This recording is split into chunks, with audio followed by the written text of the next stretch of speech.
বাড়িতে কেউ কি আছেন? মা, মা, আজকে আমি কাজে যাচ্ছি। আমার আসতে সন্ধ্যা 7টার বাহিরে বা রাত 1টা বাজতে পারে, কোনো চিন্তা করবা না। আরে বেটা, তুই যে এখন চলে যাচ্ছিস, পরিস্থিতিটা তো এখন ভালো না।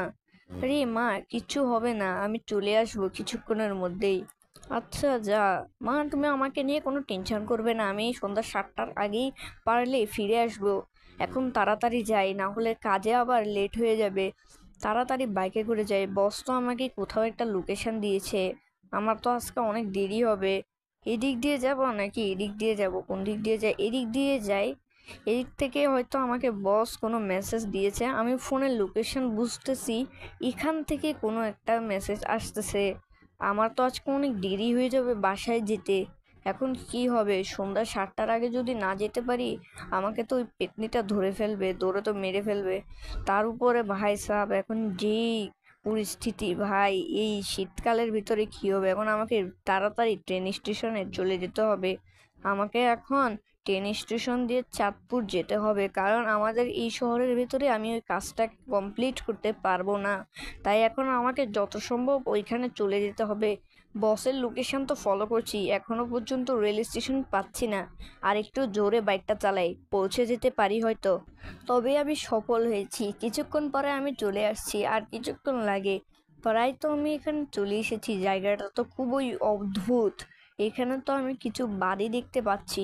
এখানে জানি না বাড়ির মালিক কি এখানে থাকে নাকি। এখন তো আমাকে এখন রেল স্টেশনে যেয়ে ট্রেনের জন্য দাঁড়িয়ে থাকতে হবে। রেল স্টেশনে এসে গিয়েছি, ট্রেনটা মনে হয় আমার আশেপাশে কোথাও হতে পারে। আমাকে রেল স্টেশনে তাড়াতাড়ি পৌঁছাতে হবে, না হলে আবার বেশি রাত হয়ে গেলে আমাকে পেত্নির কবলে পড়তে হবে। এই তো আমি ট্রেন স্টেশনে চলে আসছি। তো ট্রেন স্টেশনে চলে আসছে, এখন আমাকে তাড়াতাড়ি ট্রেনের জন্য অপেক্ষা করতে হবে। দাদা, দাদা, ট্রেনটা কখন আসবে? এই তো 11টার দিকে আসবে।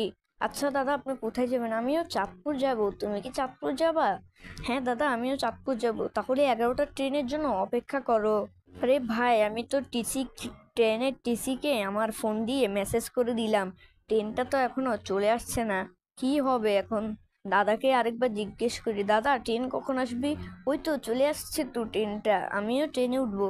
ওরে সত্যি তো ট্রেনটা চলে আসছে। কয়টা বাজে? দেখে নি তো আগে কয়টা বাজে। এই ট্রেনের উদ্দেশ্যে আমাকে তাড়াতাড়ি মোবাইলটা বের করতে হবে। আরে ভাই, ট্রেনটা কখন ছাড়বে? ট্রেনটা ছাড়বে যে সন্ধ্যা 7টার দিকে। কি বলেন ভাই আপনি? সন্ধ্যা 7টার দিকে তো আমাকে গড়ে যেতে হবে। আরে সন্ধ্যা 7টার দিকে পৌঁছাবে চাঁদপুর থেকে এখানে আবারও। এখন 11টা 20 বাজছে, দাদা কখন ট্রেনটা ছাড়বে? এই 20 মিনিট পরে।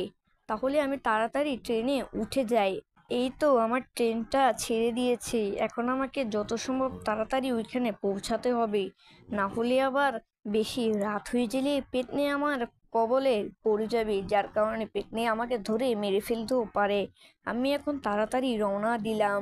আরে ভাই সাব, ট্রেন তো সবে মাত্র থেমেছে, এত রাত হয়ে গেল। আমি তো বুঝতেই পারছি না এখন কয়টা বাজতেছে।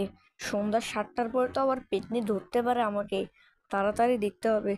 ভাই সাব, 6টা 59 বাজতেছে, তাড়াতাড়ি ভাই চলে যাই ঘরের ভিতরে। 6টা 59, ভালো হয়েছে এখানে বাইটিয়ে দিয়েছি। ভাই আজকে আমার কপালে দুঃখ আছে, শনির দশা। 6টা 59 বাজতেছে ভাই সাব। এখানে তো গাড়ি ঘোড়া একটা দুইটা ছাড়া আর কাউকে দেখতে পাচ্ছি না আমি। তাড়াতাড়ি আমাকে তাড়াতাড়ি ঘরের দিকে রওনা দিতে হবে। এখান থেকে তাড়াতাড়ি চলে যায়, কারণ এই জায়গাটা অনেকটা খারাপ। এই শহর থেকে যখনই আমি বিদায় নিতে পারবো আমার মনে তখনই শান্তি। আরে আমি কার মুখ দেখে যে আজকে ঘুম থেকে উঠেছিলাম ভাই! সন্ধ্যা 7টার কাছাকাছি প্রায়। 7টা অনেক ঘনিয়ে এসেছে, এখন কি হবে কিছুই বুঝতে পারতেছি না। হয়তো আমাকে পেটনের কবলে আজ পড়তেই হবে। এই দিক দিয়ে তো অনেকগুলো তাল গাছ আছে ভাই সাব, তাড়াতাড়ি ভেগে যাই, তাড়াতাড়ি। দাদা আপনি কি করছেন দাদা? কারো আওয়াজ শুনতে পেলাম হয়তো। না না, এগুলোকে এখনো আমার ফলো করে কোনো লাভ নেই, কারণ এখন সন্ধ্যা 7টা বাজে, অনেক আওয়াজই শুনতে পারবো। তাড়াতাড়ি এখন ঘরের ভিতরে ঢুকে যাই, হয়তো পেতনি আমাকে তাড়া করতে পারে। তাড়াতাড়ি তাড়াতাড়ি, যদি পেতনি আমাকে তাড়া করে ভাই সাব, আজকে আমি শেষ। তাড়াতাড়ি ভাই সাব, বাইকটা এখানে রেখে তাড়াতাড়ি দৌড় দিই। মা, মা, আমি চলে এসেছি। মা, মা, মা। মা মনে হয় এখন ঘুমাচ্ছে উপরের তলায়, আমি এখন এখানে ঘুমিয়ে যাই। বাড়িতে কেউ কি আছেন? বাড়িতে কেউ কি আছেন? কেউ কি আমার কথা শুনতে পারছেন? বাড়িতে কি কেউ আছেন? আমার মনে হয় আজকে বাড়িতে কেউ নেই। তাই বলে কি আজকে আমাকে খিদে পেটে মরতে হবে?